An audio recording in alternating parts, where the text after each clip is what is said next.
15 मार्च 2025 चा शासन निर्णय यवतमाळ जिल्ह्यातील शाळांमध्ये शिक्षकांच्या संख्येवर प्रतिकूल परिणाम करणार आहेत। यामुळे शाळेतील शिक्षकांची कमतरता निर्माण होण्याची शक्यता आहे। ते शिक्षणाच्या गुणवत्तेवर थेट प्रभाव टाकू शकते। या निर्णयाला विरोध करत यवतमाळ जिल्ह्यातील शिक्षकांनी जिल्हाधिकाऱ्यांकडे निवेदन पाठविले आहे। यवतमाळ जिल्ह्यातील शिक्षक संघाने 15 मार्च 2024 च्या शासन निर्णयाच्या विरोधात जिल्हाधिकारी यांच्याकडे एक निवेदन सादर केले। या निवेदनात शिक्षकांनी म्हटले आहे की या निर्णयामुळे शाळांमध्ये शिक्षकांची संख्या घटणार असून त्याचा परिणाम विद्यार्थ्यांच्या गुणवत्तेवर होईल। त्याचप्रमाणे पालकांना आपल्या मुलांना परगावच्या शाळांमध्ये दाखल करणे अनिवार्य होईल।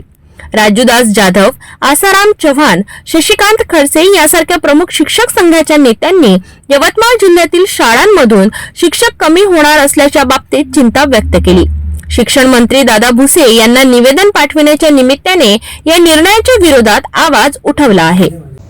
15 मार्च 2024 चा महाराष्ट्र शासनाच्या शिक्षण विभागाचा जो शासन निर्णय आहे, त्या शासन निर्णयामुळे ग्रामीण भागातील विद्यार्थ्यांची अत्यंत ससेहोलपट होणार आहे। या निर्णयानुसार संच मान्यता झाल्यास ग्रामीण भागातील शाळांमध्ये शिक्षक अत्यंत कमी पडणार आहे, कारण जी विद्यार्थी संख्या ठरवलेली आहे तेवढी विद्यार्थी संख्या ग्रामीण भागात असणे दुरापास्त आहे।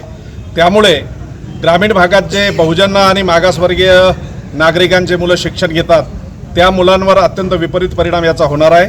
परिणामी अनेक शाळा ओस पडू शकतात आणि याचे दूरगामी परिणाम महाराष्ट्राच्या एकंदरीत प्रगतीवर सुद्धा होऊ शकते।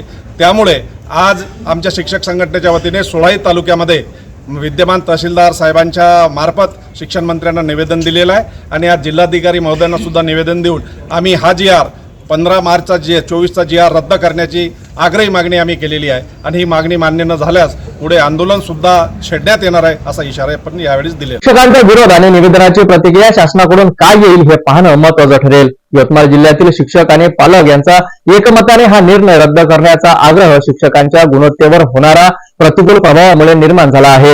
यवतमाळ येथून अशीच आणखी अपडेटसाठी पाहत रहा सिटी न्यूज।